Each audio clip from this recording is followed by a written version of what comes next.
લાલ કિતાબ, જેના સામાન્ય અને વૈજ્ઞાનિક ઉપાયો તમારા માટે પથદર્શક અવશ્ય બનશે. લાલ કિતાબ બનશે આપની સમસ્યાનો અંત, જેમાં આપના માર્ગદર્શક રહેશે શ્રી હરિવદનભાઈ ચોકસી.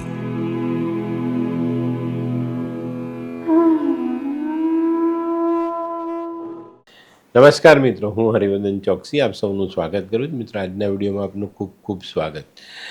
મિત્રો, ચંદ્રગ્રહણની વાતો થાય ત્યારે આપણને એમ થાય કે ભાઈ આનું પરિણામ શું આવશે.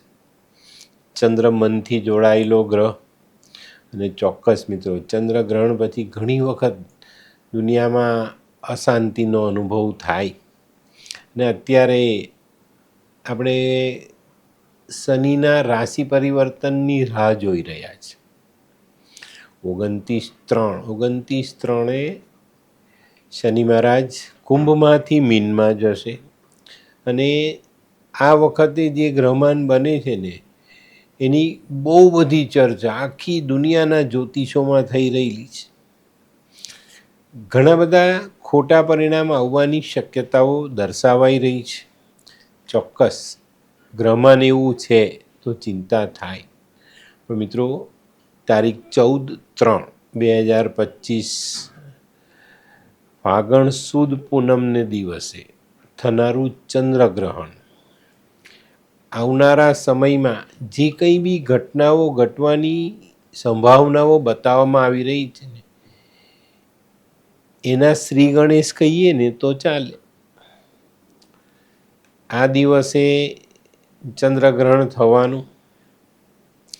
ચંદ્રગ્રહણ 2 રાશિમાં થશે, સિંહ અને કન્યા.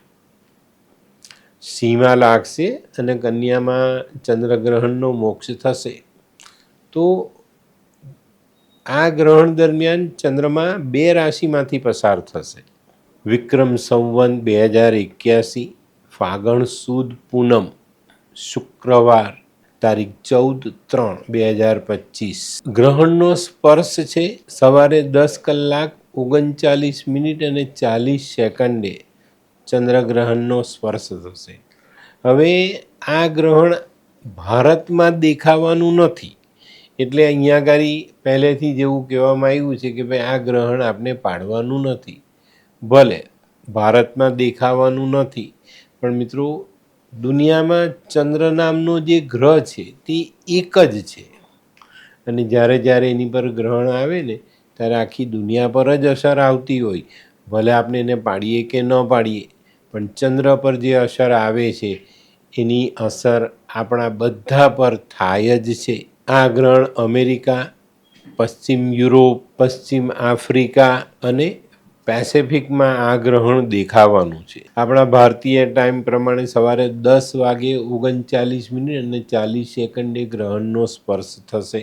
11:56:06 ગ્રહણનું સંમિલન થશે. ગ્રહણનું મધ્ય ભાગ 12:28:43 મધ્ય આવશે. ગ્રહણનું ઉન્મિલન બપોરે 1:01:26. મિત્રો, 1 વાગ્યા સુધી આ ચંદ્રગ્રહણ સિંહ રાશિમાં થવાનું, અને ત્યાર પછી 1 વાગ્યે ચંદ્રમાં રાશિ બદલીને કન્યામાં જવાના. બરાબર. અને ગ્રહણનો મોક્ષ બપોરે 2:17:54 ગ્રહણનો મોક્ષ થશે. ગ્રહણનું ગ્રાસમાન 1.183 અને સંપૂર્ણ ગ્રહણકાળ 3:38 રહેશે. હવે મિત્રો, આપણે ત્યાં દેખાવાનું નથી એ વાતે આપણે નચીન થઈ જઈએ. ભલે આપણે એમાં માનીએ કે ભાઈ ચલો આપણે બીજા કોઈ વિધિ વિધાનમાં નથી જવું, પણ મિત્રો ચંદ્રની જે કળાઓ છે ને એની પર જે ગ્રહણની અસર આવે ને, એ અસર આખી દુનિયાએ ભોગવવી પડે. અને મેં કીધું ને કે આવનારા સમયમાં જે કંઈ પણ ઘટનાઓ દેખાઈ રહેલી છે, જ્યોતિષશાસ્ત્ર મુજબ કે આપણી વૈજ્ઞાનિક રીતે પણ જોઈએ તો કંઈક ને કંઈક ઉથલપાથલ દુનિયામાં થવાની શક્યતાઓ નકારી નથી શકાતી. તો એની જે શરૂઆત કહીએ ને, એ આવતીકાલના ગ્રહણથી શરૂ થશે. તો મિત્રો, આ જે વસ્તુ છે ને એની પર આપણે ધ્યાન રાખવાનું છે કે ભાઈ આ ગ્રહણની અસર આપણી પર ન થાય. તો આના માટે ઉપાય તો જનરલી લાલ કિતાબ પ્રમાણે અમારા ઉપાયો બહુ જ નાના હોય છે. ચંદ્રગ્રહણનો ઉપાય શું હોય તો કે ભાઈ એક નારિયેલ, એક મુઠ્ઠી બદામ માથા પરથી ઓવારીને વહેતા જલમાં વહાવી દઈએ એટલે આપણે ચંદ્રગ્રહણની જે અસરો છે એમાંથી બાદ થઈએ જ. રાહુ, ચંદ્ર, શનિ તો એ લોકોએ આ જ બદામને નારિયેલ વાવવા, અને ચંદ્રને કેતુનું ગ્રહણ છે એવા લોકોએ શું કરવાનું છે, નારિયેલ, બદામ, લીંબુ અને કેળા. લીંબુને કેળા 3-3 નંગ લેવાના છે, માથા પરથી ઓવારીને વાવી દો તો તમને ચંદ્રગ્રહણની અસરમાંથી મુક્તિ મળે છે. પણ મિત્રો આ જે ઘટના છે ને એની જે અસર છે ને તે આપણા મન પર થાય છે. ચંદ્ર મનથી જોડાયેલો ગ્રહ છે. તો આ ઘણા બધા લોકો એવા હશે કે જેને આ ચંદ્રગ્રહણની અસર થાય અને માનસિકતા પર એ લોકોની બહુ મોટી અસર આવે અને આવા માણસો નબળા પડતા દેખાય. અને મિત્રો ઘણી વખત આપણને એમ થાય છે કે ભાઈ આવું તો શું, ચંદ્રગ્રહણ તો આકાશમાં થાય છે તો આપણને કેમ એની તકલીફ પડે. તો મિત્રો આપણું જે બ્રહ્માંડ છે ને એ સૂર્યની સાથે જોડાઈને દરેક ગ્રહો પોતાની કક્ષામાં ફરતા હોય છે, અને એ જે કક્ષાઓમાં ફરે છે એનાથી જે દરેક ગ્રહોની ઓરાઓ જે છે તે આપણી પૃથ્વી સાથે જોડાય છે, અને આપણા શરીરના દરેક અંગો અલગ અલગ ગ્રહોથી જોડાયેલા છે. તો આવા સમયે ચંદ્ર તરફથી મળતી ઓરા પૃથ્વી પર આવવામાં કંઈક નબળાઈ આવે, ઓછી થાય, કંઈક એમાં અવરોધ આવે, તો આ બધી અસરથી ચંદ્રનો પાવર આપણા સુધી જે પહોંચવો જોઈએ ને એ નથી પહોંચતો, અને એને કારણે આ અસરો આપણે ભોગવીએ છીએ. તો મિત્રો આવી અસરોથી બચવા માટે જો આપણે કહીએ તો મેં કીધું નારિયેલ એટલે રાહુ, બદામ એટલે શનિ, અને લીંબુ કેળા એટલે કેતુ. તો આ ચંદ્રના દુશ્મન ગ્રહો જે છે એને લીધા, આપણી પરથી ઓવાયરા અને આપણે વહેતા જલમાં વહાવી દીધા. હવે આવા સમયે જો આપણે થોડીક માનસિક રીતે શાંતિ રાખીએ, એવું કોઈ કામ ન કરીએ જેનાથી આપણા મનને ઠેસ પહોંચે, આપણા ચંદ્રના ગ્રહને નુકસાન થાય, તો આપણને કોઈ વાંધો નથી આવતો. પણ મિત્રો મેં કીધું ને તમને કે આવનારા ખરાબ સમયની શરૂઆત આવતીકાલથી થાય છે. ખરી શરૂઆત અમાસને દિવસે 29/3/2025થી થશે, પણ તેની શરૂઆતની જે અસરો છે ને તે તમને આ પૂનમના ગ્રહણ પછી તમને દેખાવા માંડશે. ધીરે ધીરે ધીરે હવે દુનિયામાં કંઈક નાના મોટા એવા બનાવો બનવા માંડશે ને જેની અસર આવશે. આપણે ગઈકાલનું પેપર વાંચ્યું હોય ને તો એ લોકોને ખબર હશે કે ભાઈ પાકિસ્તાનમાં આખી ને આખી ટ્રેનનું અપહરણ થયું. કેટલા બધા પાકિસ્તાની સૈનિકોને પેલા બલુચિસ્તાનવાલાઓ કબજે કરીને લઈ ગયા છે ને કંઈ 20-25 માણસોને તો કંઈ ઠાર પણ માર્યા છે.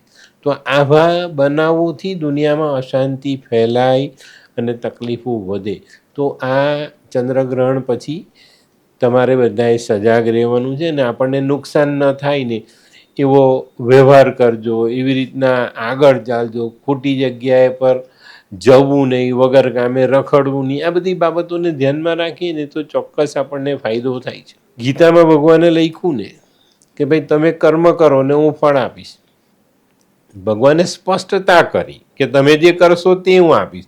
તો આવા ખરાબ સમયમાં આપણે આપણી જાતને બચાવીને રાખીએ તો બીજું કંઈ થતું જ નથી ને.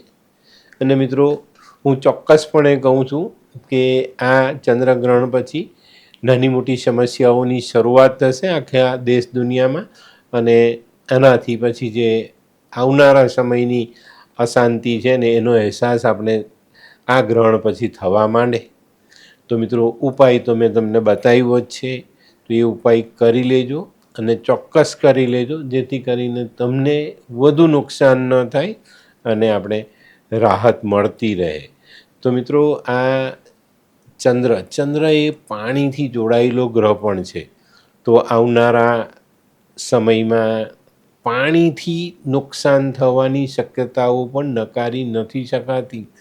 ભલે અત્યારે ઉનાળો હોય, ઉનાળામાં પણ દુનિયામાં ઘણી બધી એવી જગ્યાઓ હશે જ્યાં પાણીના તોફાનથી, વરસાદથી, વાવાઝોડાથી તકલીફો આવે અને આ નુકસાન પાણી સાથે જોડાઈને દેશ દુનિયાને એવું નુકસાન થાય કે જેની ભરપાઈ આપણને અઘરી લાગે, તો મિત્રો ચોકસાઈ રાખજો અને થોડુંક સંભાળીને ચાલજો. હું વધુ તમને ડરાવવાની કોશિશ નહીં કરું, કારણ કે ઘણા બધા એવા લોકો છે કે જે એમાં વિશ્વાસ નથી રાખતા, અને રાખે છે તો પછી તે પેલી અંધશ્રદ્ધાથી રાખે છે. તો આપણે એમાં પણ નથી જવાનું અને બિલકુલ અસાવધાની રીતે આપણે આગળ નથી વધવાનું, એને પણ આપણે ધ્યાનમાં રાખવાનું છે. તો જેટલી શક્યતા છે એટલું તમારા જીવનને સંભાળવાની કોશિશ કરજો. અને આ ગ્રહણના મેં ઉપાય આપ્યા છે, બહુ સહેલા અને બહુ સસ્તા ઉપાય મેં કીધા છે, તો એ કરી લેજો, જેથી કરીને તમને તકલીફ ના પડે. બરાબર? તો મિત્રો, આ જે અસર મેં કીધી છે ને એની અસર આપણે ધૂળેટીને દિવસથી દેખાવા માંડશે, અને એના પછી આપણને ખ્યાલ આવશે કે ભાઈ આ જે ગ્રહ છે તે કામ તો કરે જ છે, અને ખરા સમયે જો આપણે સજાગ રહીએ, સાવધાન રહીએ ને તો એની અસરમાંથી બચી પણ શકાય છે. તો મિત્રો, હવે આપણે આગળનો એક વિડીયો જોઈશું, જે 29/3/2025 થનારા સૂર્યગ્રહણ પછી શું દેશ દુનિયાની અસર છે એની જાણકારી હું તમને આપીશ. તો મિત્રો, આ જે ચંદ્રગ્રહણનો જે એક સામાન્ય બનાવ છે તે કેવો છે? ચંદ્ર છે, પછી આપણી પૃથ્વી છે, ને આગળ સૂર્ય છે. સૂર્યના પ્રકાશમાં આપણી પૃથ્વીનો પડછાયો ચંદ્ર પર જે પડે છે એ છાયો આપણને દેખાય છે. આ વખતે આપણે ત્યાં નથી દેખાવાનું, એ પશ્ચિમના દેશોમાં છે. પણ આ જે અસર છે ને તે પશ્ચિમના દેશોથી જ શરૂઆત કરશે, અને નાની મોટી સમસ્યાઓ દેશ દુનિયામાં જોવા મળશે. પણ મિત્રો, મેં કીધું એમ ચંદ્રમાં એક જ છે, અને આપણે એની અસરથી બચવા માટે આપણે પૂરેપૂરી તૈયારી સાથે ચાલશું. આપણે વધુ તૈયારી નથી કરવાની, પણ સાવધાની તો રાખીશું ને. હા, તો ચોક્કસ ધ્યાન રાખજો. અને મિત્રો, ભારત આપણું જે જ્યોતિષશાસ્ત્ર છે ને એ વર્ષોથી એટલું બધું મજબૂત છે કે બીજા દેશના વૈજ્ઞાનિકો કે જ્યોતિષો કે જે કંઈ બી ભવિષ્ય વાંચનારા લોકો છે એના કરતાં સચોટ માહિતી આપણા ભારતીય જ્યોતિષો આપે છે. તો આવી એક નાનકડી મારી વિનંતી છે કે ભાઈ પોતાની જાતને સાચવજો, જેથી કરીને તકલીફોમાં આપણે ન ફસાઈએ, ન આવીએ. બરાબર? તો મિત્રો, આજનો વિડીયો ગમ્યો તો લાઈક કરો, શેર કરો, યુટ્યુબ જોનારા શેર કરે ને સબસ્ક્રાઈબ કરે. હું હરિવર્ધન ચોકસી આપ સૌની રજા લઉં. ફરી મળીએ નવા વિડીયોમાં નવી જાણકારી. તો ચાલો, બદલીએ જિંદગી. નમસ્તે.